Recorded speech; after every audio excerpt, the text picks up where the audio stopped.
Welcome to a Legendarium special titled The Strange Story of the Benandanti. During the 4th and 5th centuries, the Roman Empire became Christian.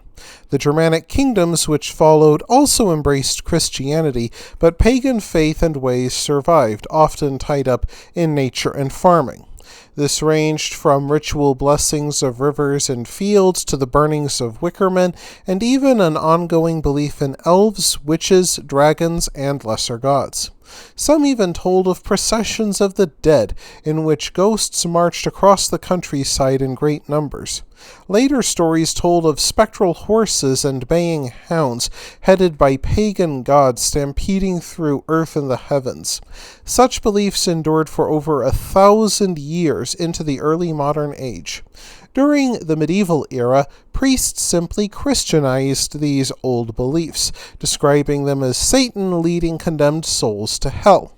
Going into the late 1500s, both the Catholic and Protestant churches saw such beliefs not as embarrassing anachronisms, but a threat to souls.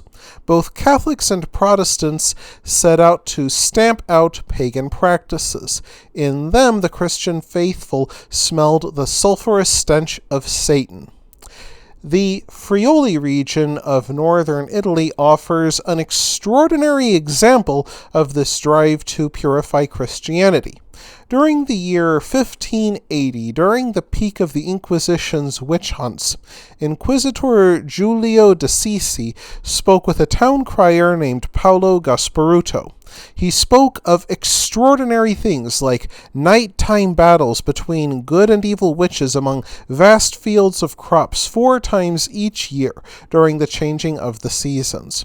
The crier said, "During the ember days, at night, I go invisibly in spirit and my body remains behind. We go forth in the service of Christ, and the witches of the devil fight with us.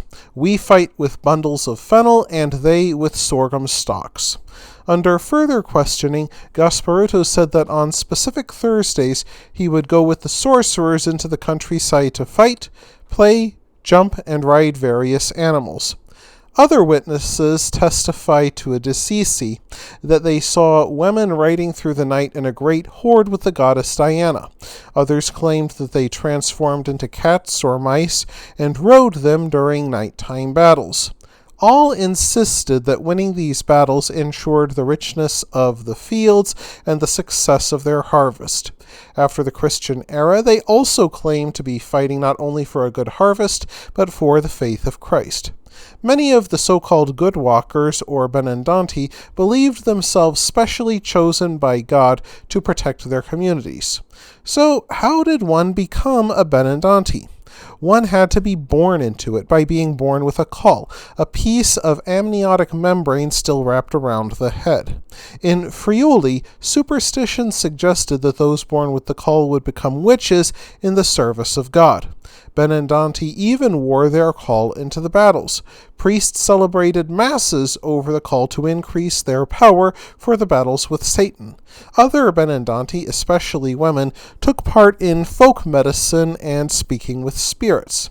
In 1582, the Inquisition questioned a woman named Aquilina of Udine after hearing that she practiced both the healing arts and the profession of seeing.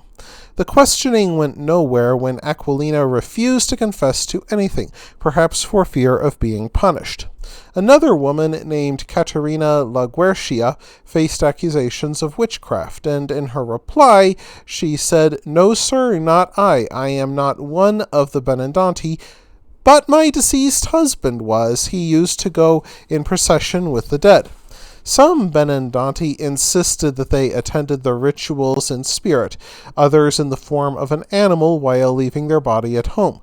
One woman claimed that she awoke in the night beside her Benandanti husband. She testified, "And even though I called him 10 times and shook him, I could not manage to wake him." For inquisitors, the Benandanti presented a dilemma. Could they be servants of God as they claimed, or witches enthralled to the devil? In the end, the nocturnal gatherings convinced the churchmen that the Benandanti must be witches, for the witches' Sabbath had been a long-standing motif of witch lore, and they were always held at night. Though the spiritual battles described did not resemble witches' Sabbath, the Inquisition still declared their campaign a heresy trial against witches. Curiously, they handled the Benandanti rather mildly. They admonished the Benandanti and urged them to rededicate themselves to God, lest they be lured into hell. Priests endured the harshest words for tolerating, if not joining, the Benandanti. Though a few people claiming to be Benandanti occasionally popped up in later records, it vanished by the year 1600, not a generation later. Nonetheless, the spectral image of nightly processions of ghosts endured through the centuries. Victorian poet William Allingham, in his poem The Dream, wrote, "I heard the dogs howl in the moonlit night. I went to the window to see the sight. All the dead that I ever knew going one by one and two by two." The poem ends on a melancholy note as Allingham laments forgetting the song that his loved ones among the dead sang to him. That wraps things up for this episode of The Legendarium. I hope you enjoyed it.